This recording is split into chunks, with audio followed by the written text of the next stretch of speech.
Spurs' #1 transfer target this summer is Eberechi Eze, according to reports on Twitter. But there have been some concern that he doesn't actually fit our system, or if he does, he would be a direct replacement for James Maddison. And why would you spend that much money when we have James Maddison already? But I don't actually think Ange Postecoglou, knowing his system inside out, would make his #1 transfer target someone who doesn't fit his system.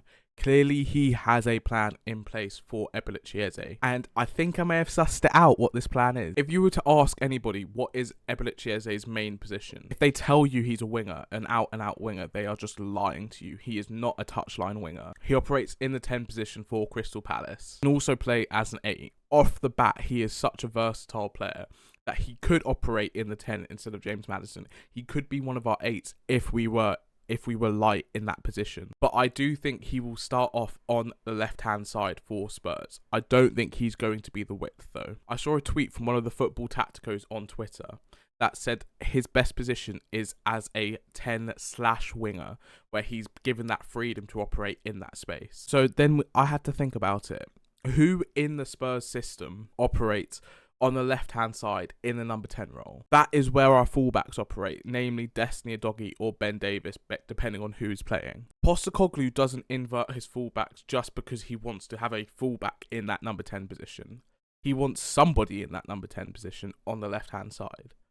If you had the choice in all of the Premier League, who would you want to have operating on the left-hand side of the box in that number 10 position, with someone on the outside, with a 10 in the middle, with a striker in front of him? It would be Eberechi Eze. It makes total sense that that's why he wants to bring him in. Just to illustrate my point more effectively, I pulled up some images of where Destiny Udogie was operating in last season. This is in the Newcastle game. I actually do think Destiny Udogie ends up scoring from this position. If not, we had a good attack. I'm pretty sure this is when he scored, though. So, Destiny Udogie right here is inverting. He's essentially playing as a number 10 right here, with Kulusevski playing as another number 10 right there, and Richarlison up front. Imagine you had Eberechi Eze operating in this area for Spurs, with James Maddison or Dejan Kulusevski here as well. But this is the prime position you would want the likes of Eberechi Eze to be playing. Going on to the next action that happened, Destiny Udogie picks up the ball, turns, and he's got Son on the wing there. Look, I'm not saying that we're going to bring in Eberechi Eze to play as a fullback for us, but it's quite simple. Imagine in this position, instead of Son, you've got Destiny Udogie. Destiny Udogie made his name, made his career being an overlapping, attacking fullback, going on the outside of his man. That's what he did at Udinese when he was playing as a fullback or as a wingback. So imagine here, you've got Destiny Udogie, maybe even a bit wider, because Son likes to come inside. Maybe you've even got Destiny Udogie a bit wider. Instead of Destiny Udogie, you've got Eberechi Eze. Instead of Dejan Kulusevski, you've got James Maddison. And instead of Richarlison there, you've got Son. Or if we buy another striker, that striker there, whoever's playing the striker position. It makes total sense to bring in Eberechi Eze because you're looking for someone who, look, I love Destiny Udogie and I think he had an amazing season last season.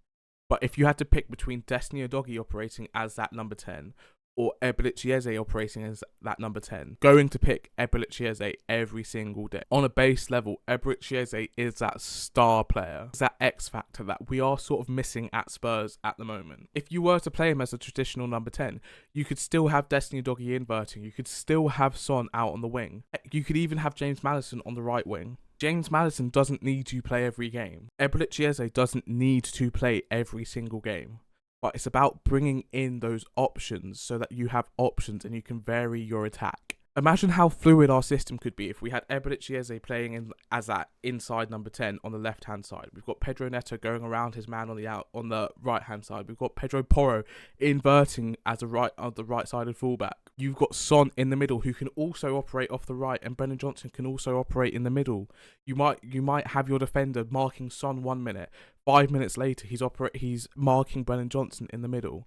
It's such a fluid attacking system, but to bring that to fruition, you need those fluid attacking players.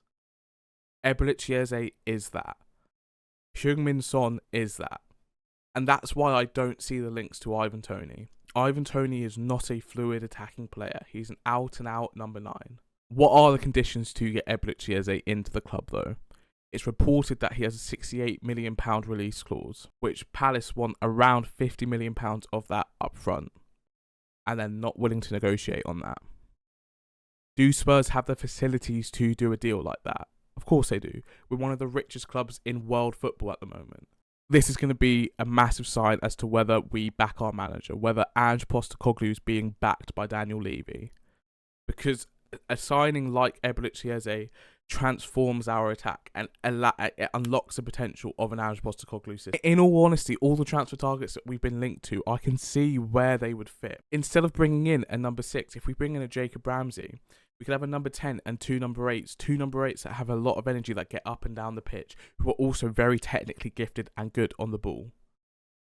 With the likes of Archie Gray, with the likes of Jacob Ramsey, Pat Matasar, it all makes perfect sense to me. And I can see the Ange Postecoglou vision. I can see what he's trying to do with this football club, with this football team. Seeing Dejan Kulusevski operating in the middle in pre-season is filling me with so much hope as well.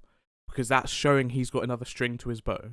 Kulusevski could be on the right-hand side, he could be on the left-hand side, and he could be in the middle. The defenders will be... It's about confusing the defence. When you've got such a fluid attacking system, they could be marking completely different players in the next attacking phase. Let me know what you guys think in the comments below. How do you think Eberechi Eze would fit into this Spurs team?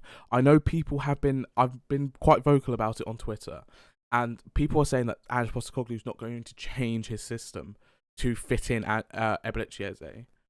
Postecoglou's not married to inverted fullbacks. Postecoglou will change his system based on the personnel he has. Clearly, he didn't feel comfortable having Son operating as that number 10 on the left-hand side.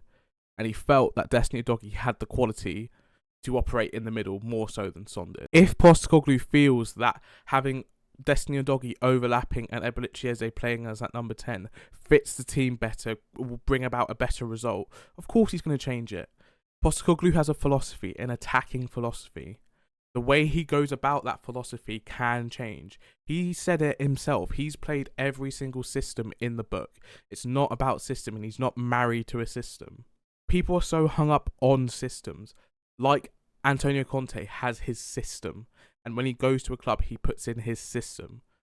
Postecoglou's got a philosophy, a style of play, an attacking style of play. That's his philosophy. How he brings about that result can change, and he is willing to change his system based on the personnel that we have. Make sure you like and subscribe for more Call of Duty. Call of Duty? I don't play Call of Duty though, do I? Make sure you like and subscribe for more Spurs content. I'm really looking forward to the start of the season, and I do think we can do big things with Ange Postecoglou.